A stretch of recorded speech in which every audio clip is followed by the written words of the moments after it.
দীর্ঘ আইনি লড়াইয়ের পর সফলতার মুখ দেখতে চলেছেন মালদা প্রাইমারি সংগঠন 2009-এর ছেলেমেয়েরা। 2 মাসের মধ্যে জেলায় প্রাথমিক শিক্ষক হিসেবে তাদের নিয়োগের রায় দিয়েছে হাইকোর্ট।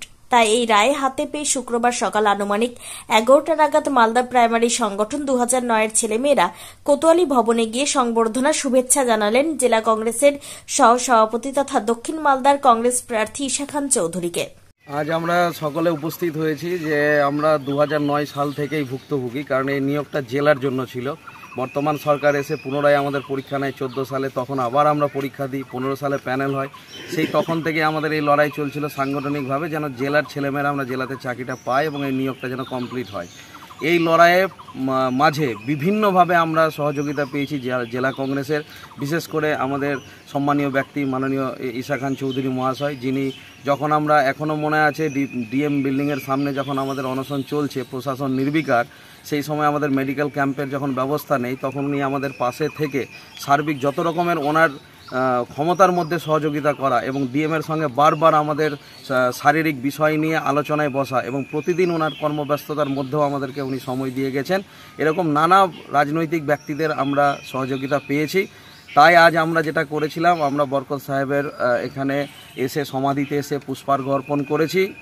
ওনার এখানকার আমাদের মৌলভী সাহেবের মাধ্যমে আমরা প্রার্থনা জানিয়েছি যে আমাদেরও যেন যেভাবে আমরা মন্দিরে গেছি তেমন আমরা আজকে এখানেও আমরা জানিয়েছি যে আমাদের এই প্রার্থনাটা যেন স্বীকার করেন, কারণ বহু দীর্ঘ প্রতীক্ষার পর আমরা হাইকোর্টের এই রায় পেয়েছি এবং আমরা এই কাজেই সম্মান জ্ঞাপন জানাতে এসেছি মাননীয় আমাদের ঈশাদাকে, কারণ উনি স্নেহের মতন করে আমাদের ভাই মতন করে সর্বদা আমাদের পাশে থেকেছেন এবং এইভাবেই আমাদের এই কর্মসূচি আমরা চালিয়ে যাচ্ছি। যে সমস্ত রাজনৈতিক ব্যক্তিবর্গ বিভিন্ন রাজনীতি ভুলে গিয়ে যে সমস্ত শিক্ষাবিদ আমাদের জেলার ছেলেমেয়েদের এই কর্মমুখী লড়াইয়ের জন্য পাশে ছিলেন, তাদের প্রত্যেকে আমরা একইভাবে এই সম্মান জ্ঞাপন কর্মসূচি পালন করছি। আপনার নাম? আমার নাম শৈবাল মণ্ডল, মালদা প্রাইমারি সংগঠন 2009।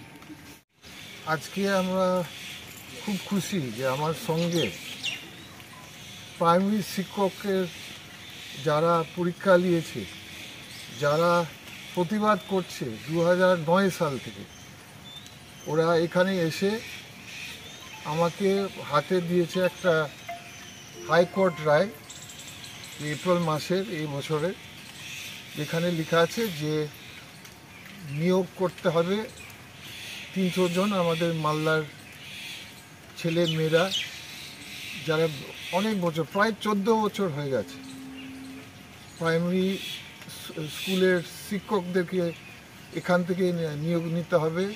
সরকারকে অর্ডার দিয়েছে, 2 মাস সময় দিয়েছে। এই লড়াইটা 2009 সাল কেন আমি বললাম শুরু হয়েছে, 2009 সালে এখানে সরকার যখন পাওয়ারে ক্ষমতাতে আসছে, মমতা সরকার, টিএমসি সরকার বলে যে যেহেতু 2009 সালের পরীক্ষা অন্য সরকার ছিল, বামফ্রন্ট সরকার ছিল, বাতিল করেছেন ওরা ওই পরীক্ষাতে। ঠিক আছে, তাহলে ওই সেম ছাত্রছাত্রীরা আবার 2014 সালে ওরা পরীক্ষা নিয়েছে। টিএমসি সরকার বা রানিং সরকার, বর্তমান সরকার নতুন পরীক্ষা দিয়েছে, আবার মালদার ছেলে মেয়েরা আবার পরীক্ষা দিয়েছে 2014 সালে। তারপরে সরকার বলে, শিক্ষামন্ত্রী বলে ওই সরকার ওই পরীক্ষা আমরা বাতিল করব, আমরা কাউকে ওই প্যানেলটা মানে যেই ওখান থেকে নিয়োগ হয়ে যারা পাস করবে সেই প্যানেল থেকে আমরা লোক নিব না, আবার ওই ক্যান্সেল করে দিল সরকার। সরকার নিজে পরীক্ষা নিজে প্যানেলকে ক্যান্সেল করলো। এটা তারপরে এদের অভিযোগ শুরু হলো 2015 সাল থেকে। 15 সাল থেকে 24 মানে এই বছর অবধি এত বছর থেকে এরা লড়াই করছে। আমাদের কংগ্রেস পার্টি ডিস্ট্রিক্ট কংগ্রেস আমরা তো সঙ্গে দিয়েছি এই লড়াইটা।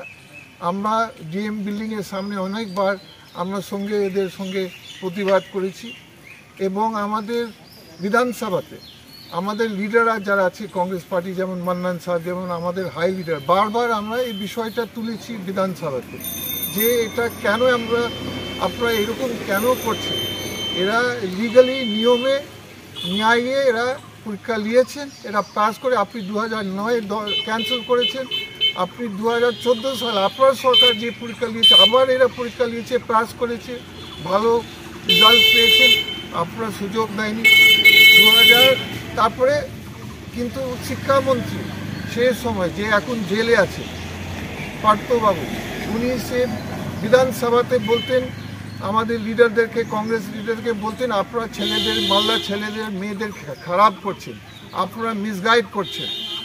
আমি এই কোনো সিদ্ধান্ত আমি পরিবর্তন করব না। যে সিদ্ধান্ত হয়েছে আমি 2014 প্যানেলও ক্যান্সেল করছি। এত লড়াই করার পরে আজকে আমরা খুব খুশি, আমরা খুব গর্বিত যে আমরা আমাদের ছেলে, মালদার গরিব মেয়ে ছেলেরা, এরা এবার হাইকোর্ট তার পাশে আছে। আমরা সঙ্গে দিয়েছি ডালুবাবু, আমাদের সাংসদ বারবার, মান্নান সাহেব আমাদের সিএলপি লিডার, কংগ্রেস লিডার বিধানসভাতে, উনিও বারবার মিট করেছেন, উনিও চেষ্টা করেছেন, আমরা সবাই চেষ্টা করেছি। তো ন্যাচারালি আমরা খুব খুশি, খুব গর্বিত যে এই ছেলে মেয়েরা, 300 ছেলে মেয়েরা এবার হাইকোর্ট অর্ডার পেয়ে, যেখানে হাইকোর্টের অর্ডার রায় হচ্ছে যে ইমিডিয়েটলি 2 মাসের মধ্যে এদেরকে সবাই পার্মানেন্ট চাকরি দিতে হবে, মানে আমাদের প্রাইমারি চাকরি দিতে হবে, এদের চাকরি নিয়োগ করতে হবে, এটা অর্ডার দিয়েছে। তো আমরা খুবই খুশি। আর আমরা বলবো সরকারকে যে এটা যে কাজ হয়েছে ওটা অন্যায় ছিল, এটা ন্যায়ের কাজ হয়েছে, এবার যাতে কাজটা তাড়াতাড়ি হয়ে যায়। ইলেকশনের পর আমরা কংগ্রেস পার্টি থেকে, আমি ঈশা কাঞ্চলি, আমি চাই যে সঙ্গে সঙ্গে যাতে মালদার এবং সরকার, যে বর্তমান সরকার এবং মালদার জিপিএসসি ডিস্ট্রিক্ট প্রাইমারি স্কুল কমিটি যাতে সঙ্গে সঙ্গে এদেরকে নিয়োগ করে দেয় ইলেকশনের পর, কারণ এটা অর্ডার এসছে। আর আমরা খুব খুশি আর আমরা খুব গর্বিত যে মালদার ছেলে মেয়েরা, গরিব ছেলে মেয়েরা, এদের লাইফ তো নষ্ট হয়েছে। 2009 থেকে এরা ভুগছে। 2014 আবার টিএমসি বলেছেন পরীক্ষা নিতে হবে, বা সরকার বলেছেন আবার একই পরীক্ষা নিতে হবে, ওরা নিয়েছে, ওরা পাস করেছে, তারপরেও নিয়োগ হয়নি। 2014 থেকে এখন 10 বছর এরা ভুগছে। আজকে যে রেজাল্ট যে পেয়েছে ওরা কোর্ট থেকে, আমরা সঙ্গে আছে। আমরা চাই কি ইমিডিয়েটলি ইলেকশনের আগে তো বিভিন্ন বাঁধা আছে, আমরা কিছু বলছি না সরকারকে, ইলেকশনের পরে যাতে সরকার আমাদের মালদার ছেলে মেয়ের, প্রাইমারি শিক্ষকের ছেলে মেয়েরা যারা 2009 সাল থেকে ভুগছেন, যাতে ওদেরকে ইমিডিয়েটলি নিয়োগ করে as according to court order. ঠিক আছে, ধন্যবাদ। Bureau report, news for Bengal. This channel does not promote or encourage any illegal activities. All contents provided by this channel is meant for educational purpose only.